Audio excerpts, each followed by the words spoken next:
Water, the liquid that oceans are made of. And it fills endless depths. Only few will venture out into the endless open ocean of this vast underwater world. Most of the ocean inhabitants live in the city, as it were, like human societies.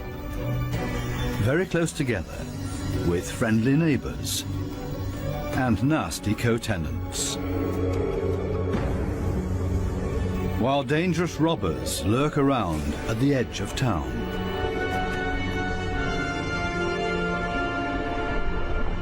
To assert yourself here, you have to be equipped with all kinds of tricks and clever strategies, or lie and cheat.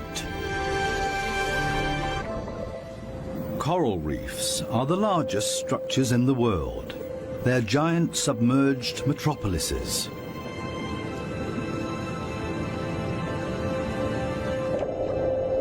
Millions of different inhabitants live in these cities.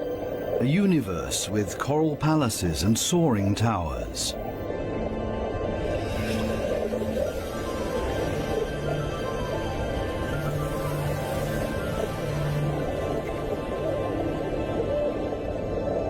Every neighborhood has a chief. The entire street belongs to this guy. No trespassing, okay? A typical large city with all the noise and ruckus.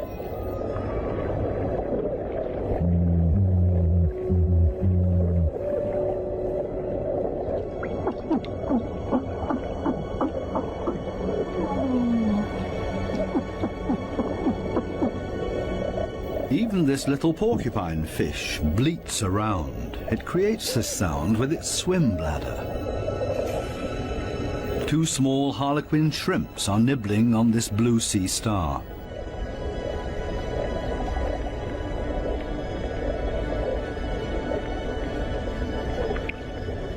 If someone else shows up, he will catch hell.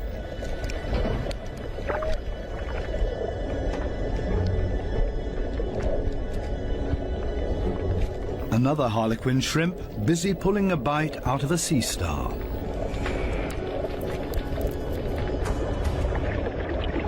Moray eels in disagreement.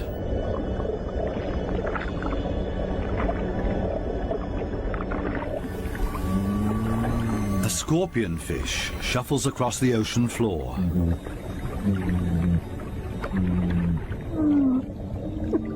Everything and everybody makes a lot of noise. A boxer crab threatens everybody that comes by, holding two poisonous anemones in its claws. At least the anemone reef looks peaceful. Or does it? The clownfishes are having a huge squabble. Who does this anemone belong to? We can hardly see this fish, but he's easy to hear, a crocodile fish. Does this giant puffer fish hear something?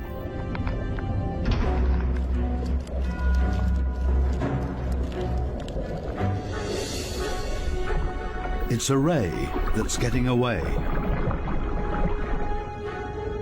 A dispute amongst the members of the cichlid family. Who is stronger, and especially who is louder?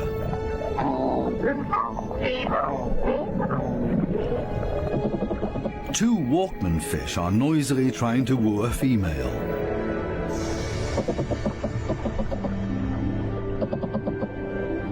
Big city noise everywhere. Especially when a large structure is being torn down. Everybody lives in their own way in this noisy metropolis. Some hover above it all, but others are more down to earth and literally live in the coral sand. These goatfishes, for example, they plow through the ocean floor and catch smaller animals between their teeth. They use their barbels like a dowser.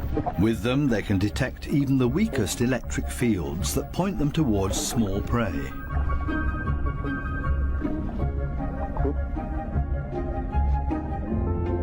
These gobies also dredge through the sand and feed on what they find in there.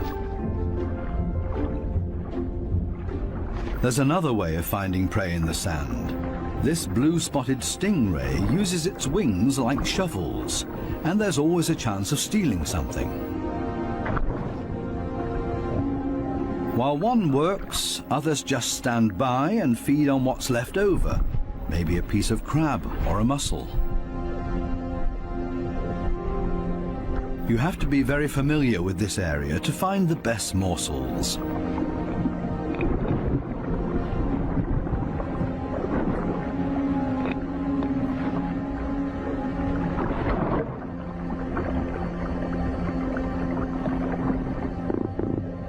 This triggerfish uses a strong stream of water. The fish blows away the sand to unearth whatever is hidden inside it. Others are quick to steal whatever they can.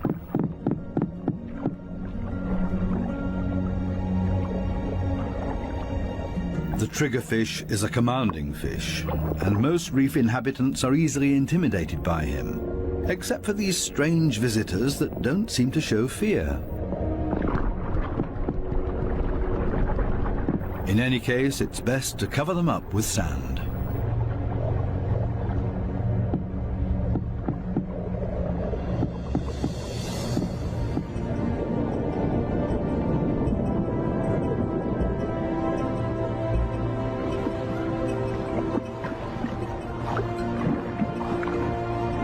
It's not easy for a small fish in a big city. There's always somebody with bad intentions, and you have to be extra careful not to get swallowed, like these moon wrasses, for example. So it's always safer for the smallest among the reef inhabitants to show up in schools. It's difficult to keep an eye out for only one little fish, and as a result the predator often grabs blindly at nothing and comes up empty. To show up in a big mob is always safest. Others are easily distracted at the sight of so much prey all at once. This easygoing giant pufferfish would never have a chance here anyway. Being part of a school of fish is always the best protection from predators. The slow ones are being ignored. No danger here.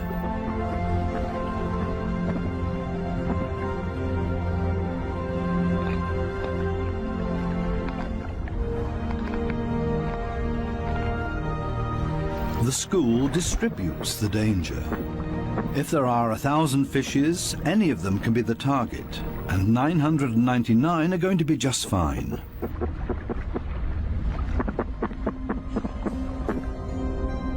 But what about loners, or those that live as a couple?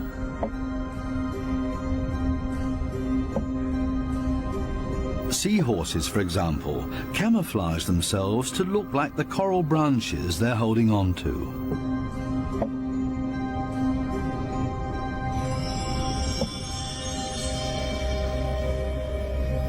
Even more difficult to see, where is the animal here?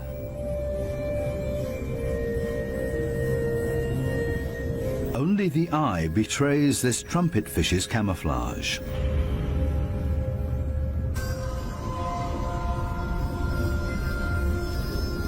They do everything to not look like themselves, ornate ghost pipefishes. They're inseparable, a couple. The female is already carrying eggs in her extended belly. Before long, the male will fertilize her eggs. They are still regular fishes, despite their unique costume. This one looks like torn-off seagrass. The spiny waspfish rocks back and forth in the current.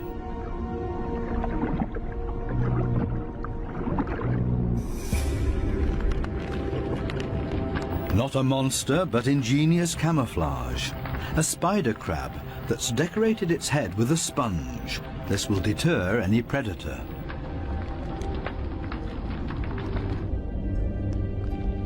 Another great camouflage, a barrel decorated with rocks. Only the movement of the gills betrays this stonefish.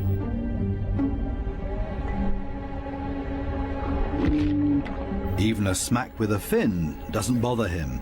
The fish knows it will not hurt him. It only shoves him a little further to the side.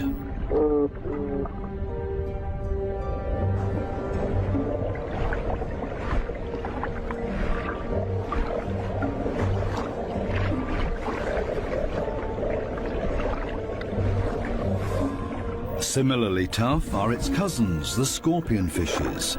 They lie there as if dead, especially when others around them freak out. And even when moray eels fight with lionfishes for food.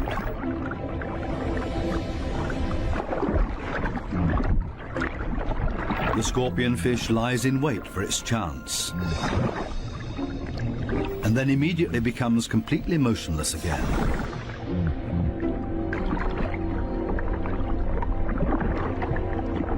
The only difference is that it raises its dorsal fins with the poisonous barbs inside, is completely still but now also armed. This large anglerfish virtually blends into the background tangle of algae and leaves. Right now, the anglerfish is on high alert. It ejects a large cloud in order to throw off predators.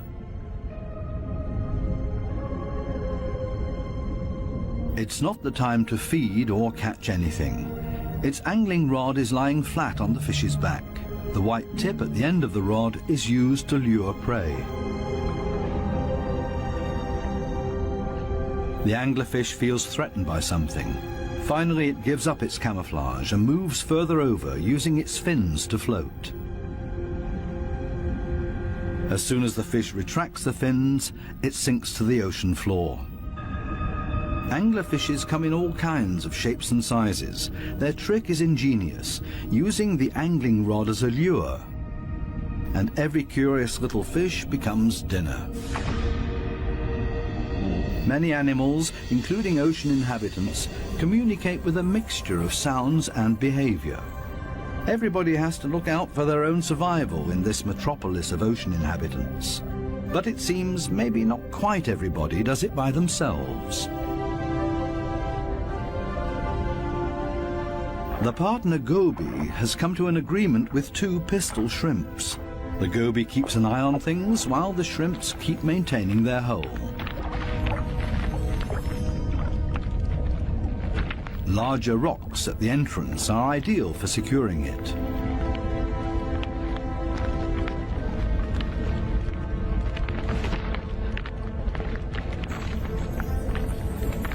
They're an experienced team. The shrimps keep in constant contact with the goby and even massage the fish's belly. The goby will get nervous without these gestures from the shrimps. The pistol shrimps need a cool and collected bouncer at their entrance.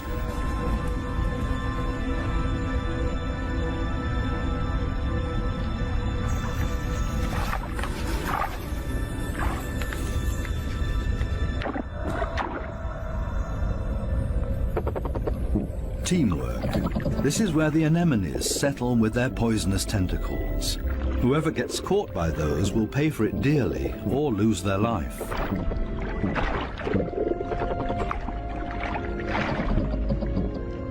No wonder that there is virtually no one who likes to settle here.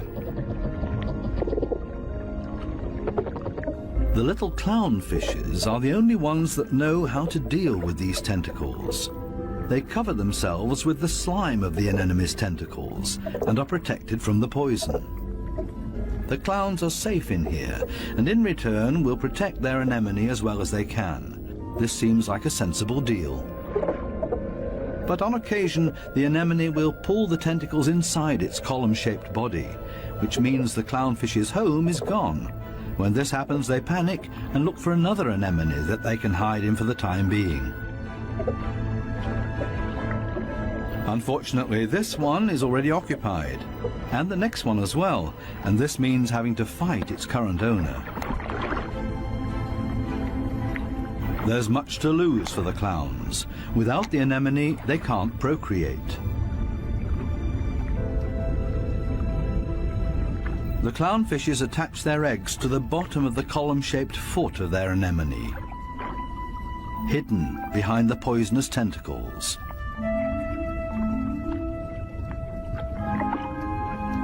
Both male and female tend to the eggs.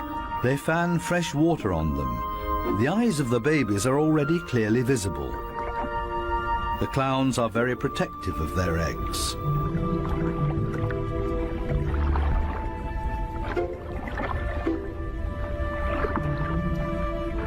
It takes the two of them to protect their offspring, and only in conjunction with the anemone. Everybody in the reef has to take special care of their young. If they don't, it means their species will simply die out. So it's not surprising that everybody gives it their best effort.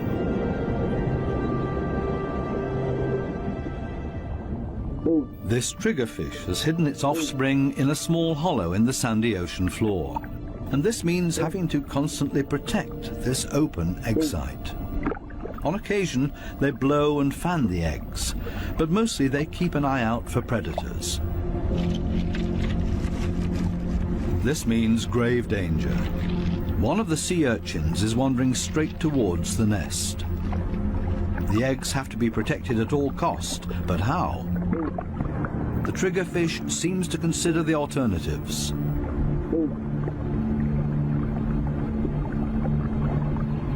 But then it blows and then rams the sea urchin. Again and again until it breaks, the sea urchin's guts spill out into the open. A few more hits for good measure. The danger has been averted. Everything else is easy.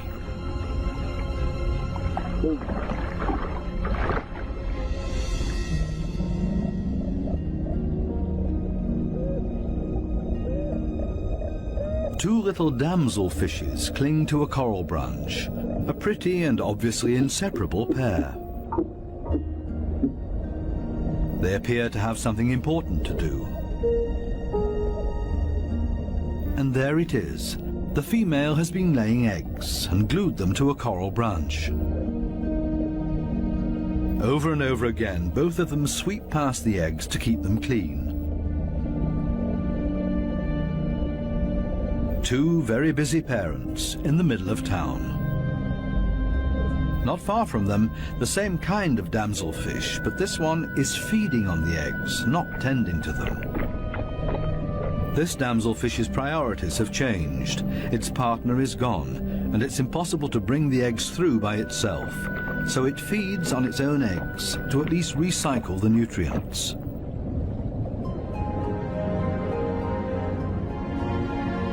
There are many different strategies to give one's offspring a good start. Some are surprisingly easy.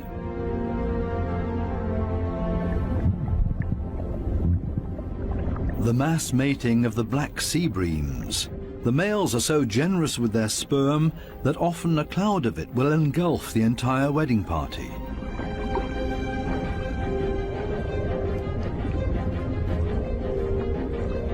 Countless couples and constantly in motion. A predator would have a hard time to find its bearings in this schooling behavior.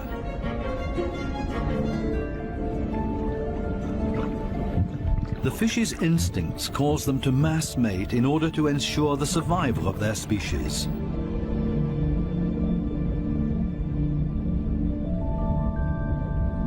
Cardinal fishes have their own clever means of child protection.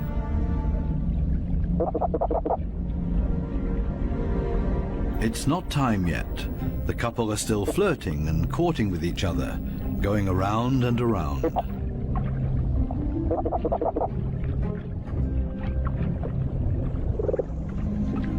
We'll leave them to it and take a detour to a couple not quite as gentle with each other. Monkfishes live in groups, and their nests are very close to one another. As a result, all the fishes are alerted to a predator nearing their nests.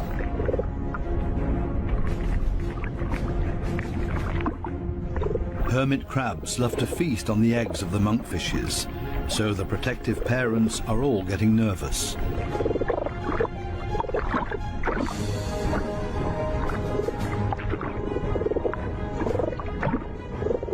The hermit crab is still far enough away and currently busy with something else. The hermit crab's best defense is its house that it carries around for protection. The patience of the monkfishes is wearing thin.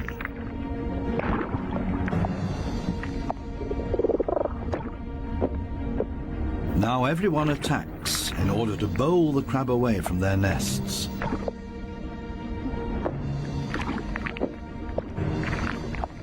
They're clearly telling this hermit crab to take a hike, but they should have stayed with their offspring because there's new danger approaching. A gaggle of rainbow wrasses takes advantage of this unique opportunity and ravages the monkfish nests. The predators are quick, brutal, and in the majority. Most of the monkfish eggs will be devoured. An attack of this kind would never happen to the cardinal fishes because they are mouth brooders and don't have to watch over a nest that's out in the open. The males carry the eggs in their mouths, up to 20,000 of them.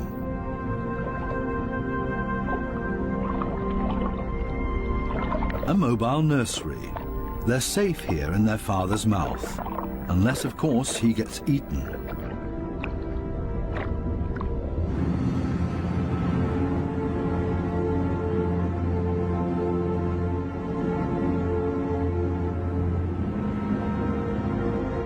During the night, when it's dark, the danger is greatest.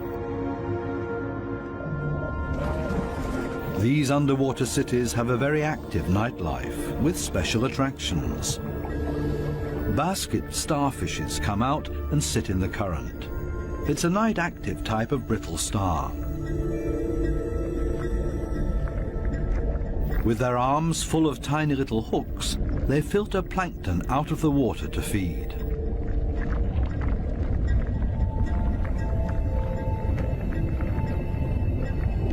A very elegant feather star.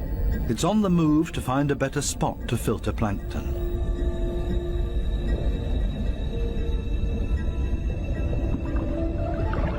This Spanish dancer is even more graceful and elegant than the brittle stars. It's a type of nudibranch.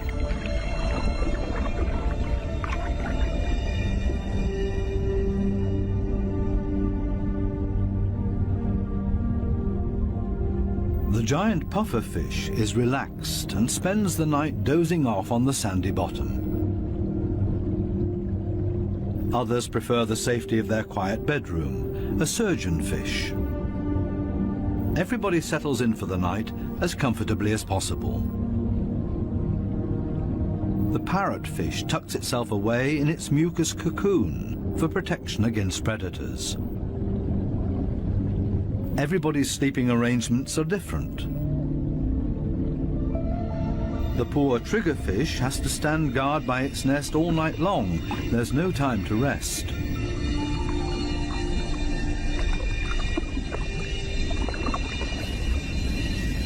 Some of the predators are quite soft-footed. A cone snail has spotted a small fish.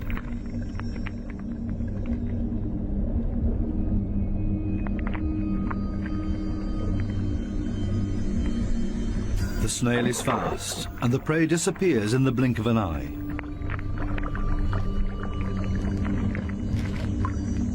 The night is still young, and still full of danger and terror.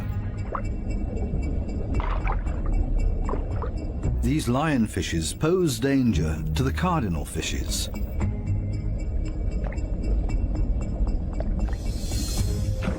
Lionfishes suck in their prey.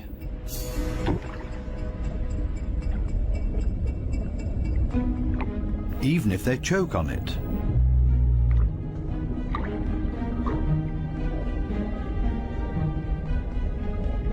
They're hanging around waiting for their chance.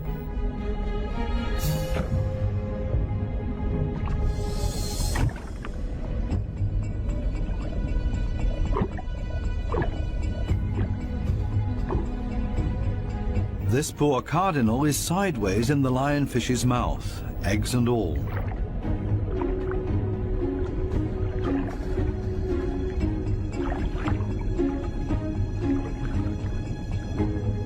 Lionfishes aren't the most elegant predators, with all their attachments and frayed fins. But this is all part of their camouflage. They're harder to see and blend into the background. Outside the reef, the lionfishes hunt as a school.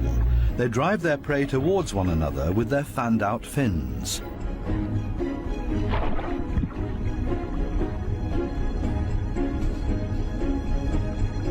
They prefer to attack from above, cornering their prey. This is not a different location, just different light. These special blue lights totally change the appearance of the reef.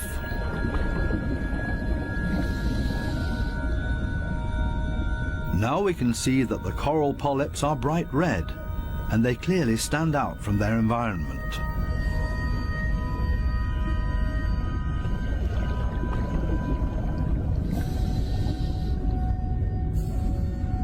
A new and fascinating perspective on the communication of many ocean inhabitants.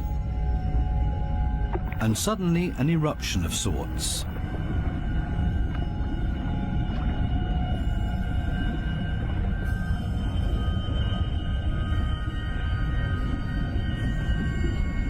It looks like smoke, but in reality it's a type of reproduction. A carpet anemone is ejecting its sperm.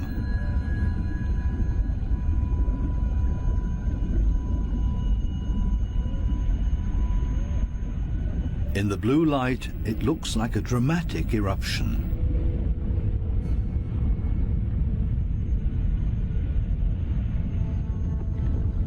A hermit crab as a magic lantern.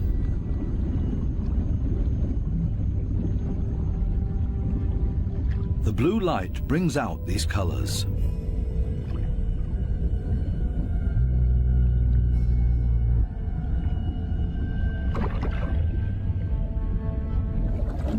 An entire group of lionfishes on a food foray.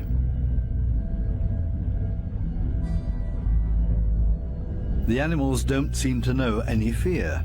It seems that they're well aware of the poison they carry in their back spines. They even use the light of our dive torches to their advantage. There's no nightly rest to be had here.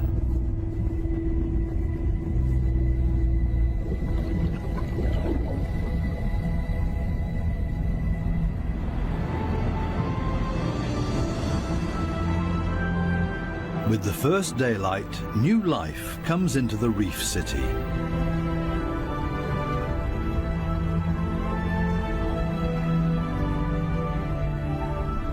They all seem to start going again, ponderously with armored fins.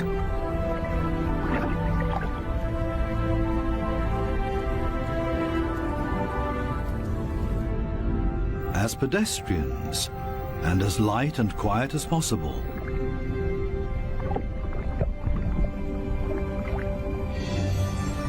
Mother and daughter, elegant and synchronous.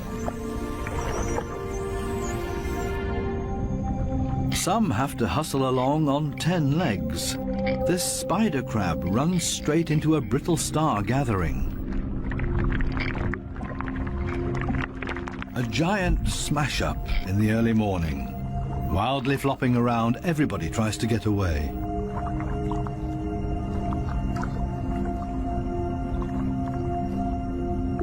As in every city, there are also shopping opportunities here.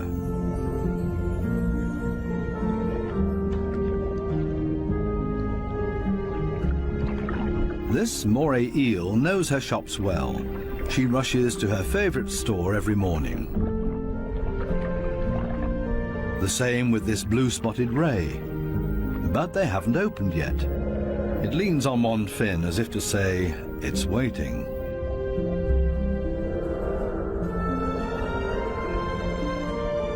Similar problems in a branch further up. These sweet lips are also waiting to be tended to.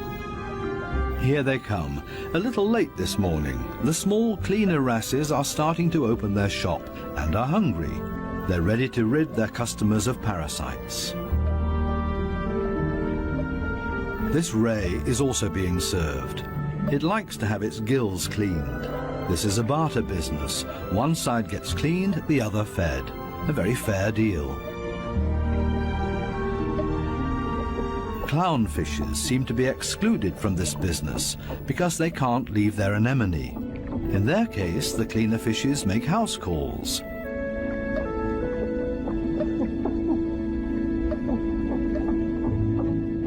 This snake eel is also otherwise engaged, and the cleaner shrimps are also making house calls for him.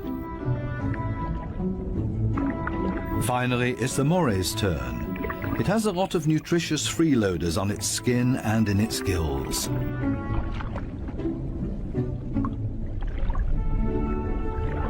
All of a sudden, the cleaners leave. Why?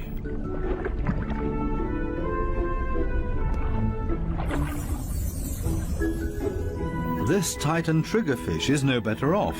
The treatment has stopped before he was finished. The cleaner fishes have new customers, clients that have never come to see them before, and they're now being preferred over old customers. The point is that these new clients will like the service here so much that they will come back again. The regular customers have to be patient and wait until the new clients are finished. Cleaner fishes operate solely according to economic rules.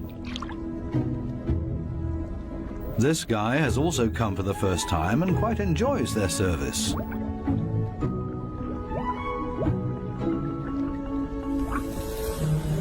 Sometimes it's too much of a good thing, though. This small black-spotted puffer just wants to look around and is not asking for a cleaning at this time. It swims away quickly and clearly annoyed. It's time to go back to the regular customers before they get impatient and leave for good.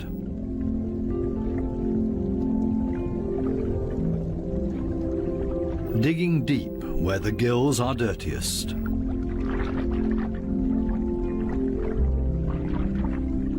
One last time through the mouth, and it's as good as new, and the teeth squeaky clean. Now this male moray can start looking for a suitable female. She is clearly not interested in male visitors. This next dugout also does not look encouraging.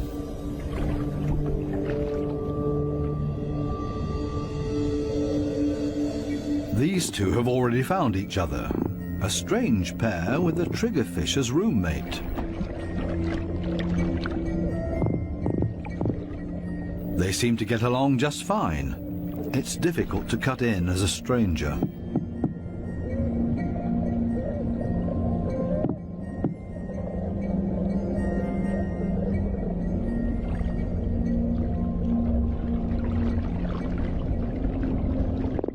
It would also be well advised to stay away from this giant triggerfish.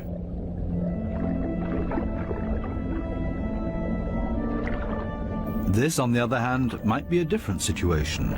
It's important to be patient.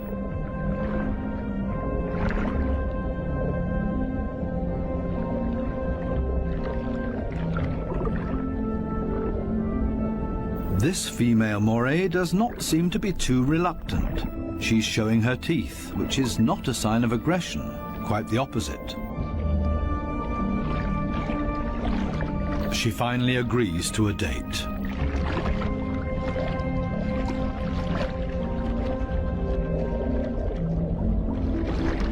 The two of them are getting to know each other. Moray eels are very gentle with their mates.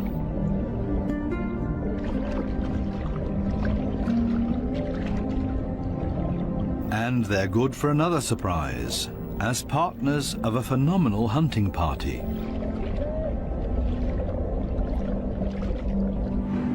These types of hunting parties have to find each other first in this big city.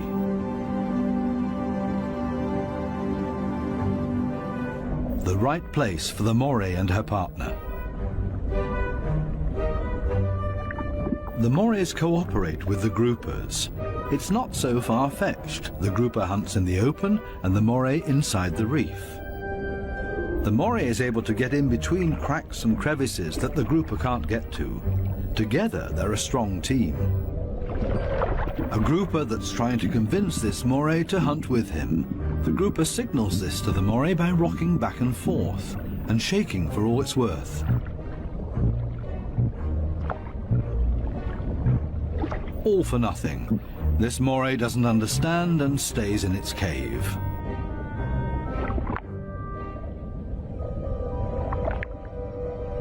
Next try. Maybe the moray will react this time and swim with him. Again, no luck.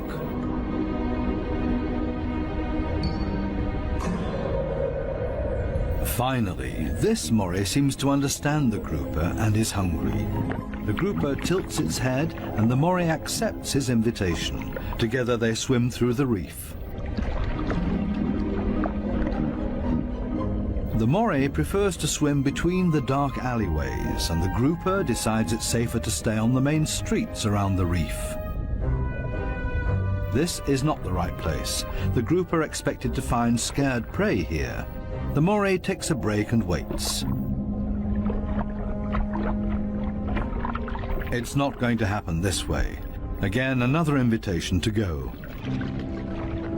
They continue through the reef to another coral head. Also nothing for them here either.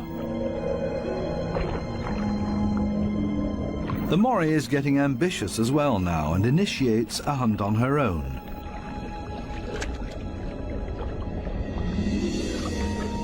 She might be better at finding hunting spots. They're successful in this next coral head, and then everything happens very quickly. The fishes are panicked, and both hunters are able to profit from that.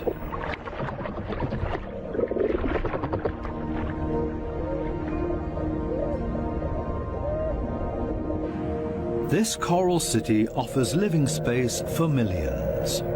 Many hideouts and crevices provide protection for everybody. My home is my castle.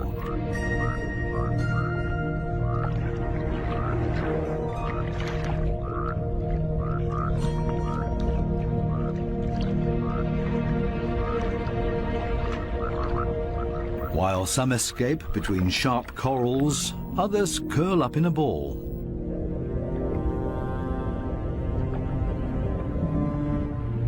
Octopuses don't have bones and are therefore able to change shape. Their homes are usually very tight and space-saving.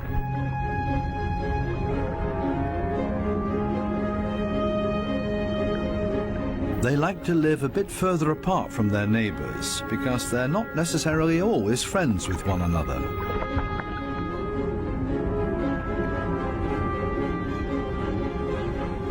It might be best to put up a wall of stones between them.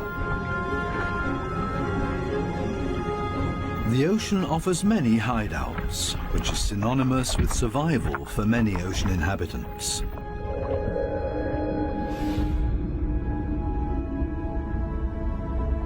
There can also be hideouts that nature never intended to be there. Such as this giant wreck, 240 feet deep.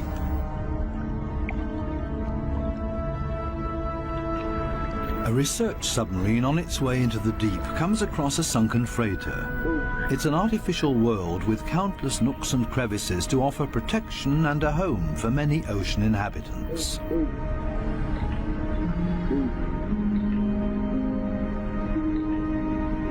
The wreck has long been overgrown with all kinds of sea life. The side of the hull has become a living wall made of corals and sponges.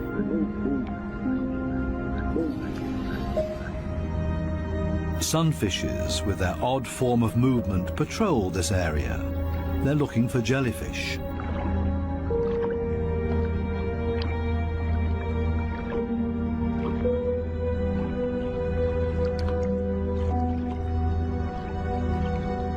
In steerage, where the current is strongest, filter feeders have found a new home, such as these sea fan corals. They feed on the tiny plankton particles. A unit that has grown together made of technical, man-made and organic structures. Even the steel anchor has grown a second skin, made of living beings. It offers these delicate creatures a solid structure to grow on. They have all made a comfortable home in this sunken world. Not even the lights of the stub disturb any of the wreck inhabitants. New life has been created out of the tragedy of this sunken ship, the ingenious, life-renewing cycle of nature. The morays are sharing a home. They seem to be exceptionally friendly towards one another, even with this conger eel as their neighbour.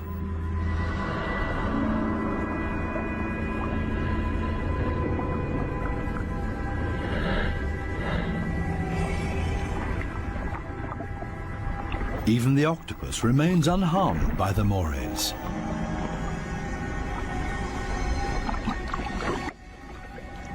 A unique environment made of steel that offers many different opportunities for ocean inhabitants to use it.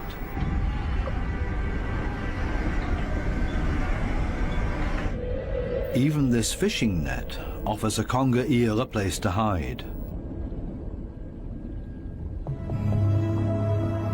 The original destination of the sub is located a bit deeper, a picturesque underwater city full of ancient amphora architecture. An antique merchant vessel sank here. Only the clay containers, once filled with Greek wine, are still visible. Now they offer homes and protection to many ocean inhabitants. Similar to the reef, hiding places are essential for staying alive down here. The amphorae have a very special shape. They taper towards the bottom, so they could be stored sitting upright in a layer of sand in the hull of the ship. The amphorae and their precious contents were safe during transport. Spiny lobsters welcome these types of caves. Conger eels also feel safe in this mess of amphorae and shards of clay, as if it was made for them and their slender, long bodies.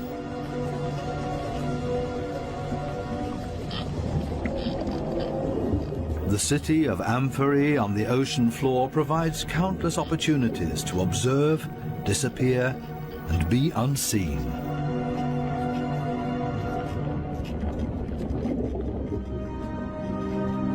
Maybe that's why this city seems to be very calm and orderly, even when the conger eel swims above everybody's abode.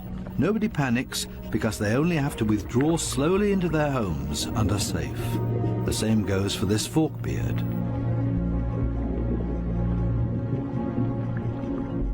The conger eel's only chance to make prey down here is to hide himself and ambush somebody.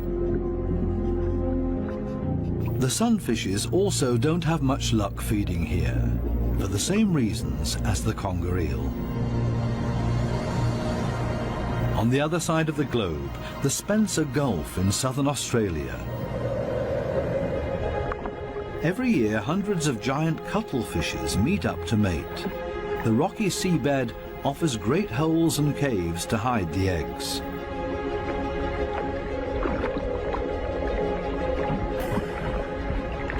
The females are smaller than the males and seem to be a bit shy, keeping their arms tucked tightly together.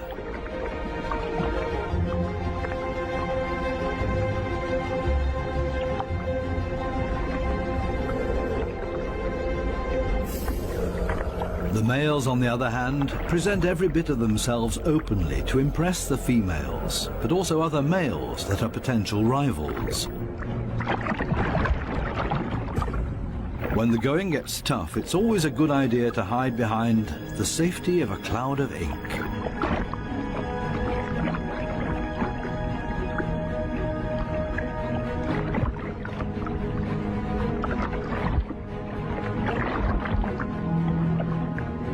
Without much success. Escape in reverse.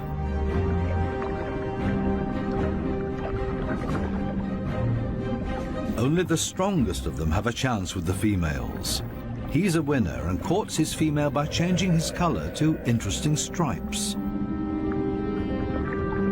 She has agreed to mate with him, and they hug tightly. He deposits his sperm package into her mantle opening. Immediately afterwards, she withdraws into one of the caves on the ocean floor in order to avoid courtship from other males, a clear signal. The male is protecting his female from other rivals.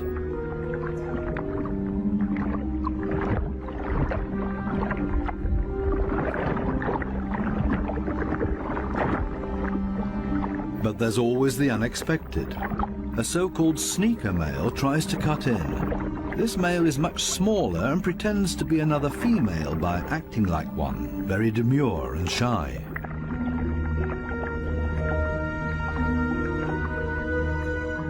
All seems to be fine in the den. He's busy chasing away other rivals from this new supposed female. Especially now that there are two females under his protection. It can't hurt.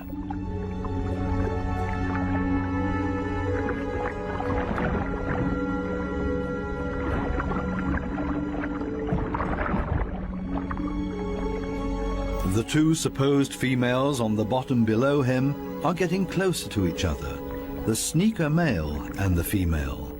They mate in secret, under the protection of the strong male. As soon as the sneaker male is found out, it gets dangerous for him, but he has achieved what he came for and mated with this female. The beatings are nothing compared to the glory of his success. Intelligent strategies and tricks are essential for survival underwater and part of everyday life. A final dive into the magical world of sharks. This spot on a sandbank close to the Bahama Islands has great attraction for these lemon sharks. They come here by the hundreds, and nobody exactly knows why.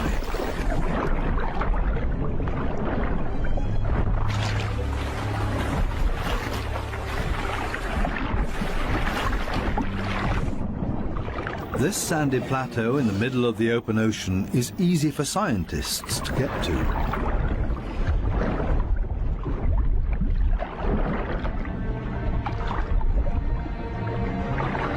This experiment will show how sharks react to their own reflection.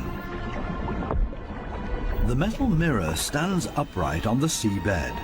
The animals that swim towards it will see their own reflection coming closer. How will these lemon sharks react? Now the researchers have to have strong nerves. Things stay surprisingly calm. The foreign object is almost ignored, as if it had been there forever. The sharks either swim past it or underneath it.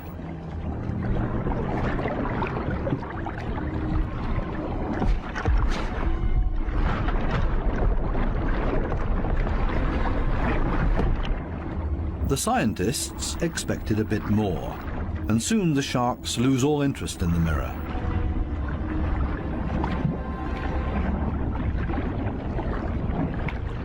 Some sharks even calmly drop to the seabed to rest.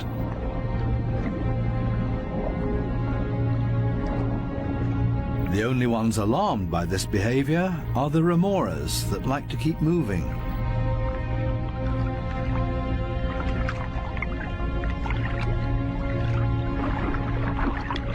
They let go of their shark and see if they can't hitch a ride with a more active individual. Shark hopping. This one isn't a good choice either, so they continue to yet another one.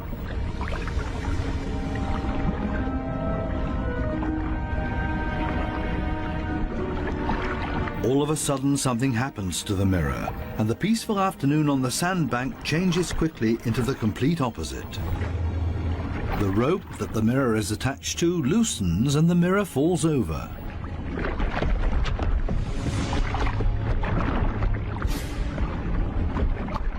Suddenly, and seemingly out of nowhere, several sharks rush to the mirror and show great interest in it.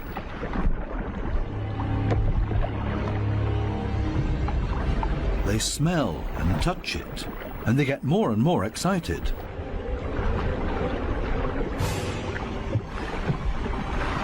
What happened all of a sudden? None of the scientists have any idea how to explain this change in behavior. The animals that were calm and collected only a second ago are now completely out of their minds, and the situation quickly escalates into a mass attack on the mirror. Do they mistake their own reflection for an opponent? It's time for the divers to leave because it's not safe anymore. The communication of the ocean inhabitants continues to offer new and exciting insights that we will probably never fully understand.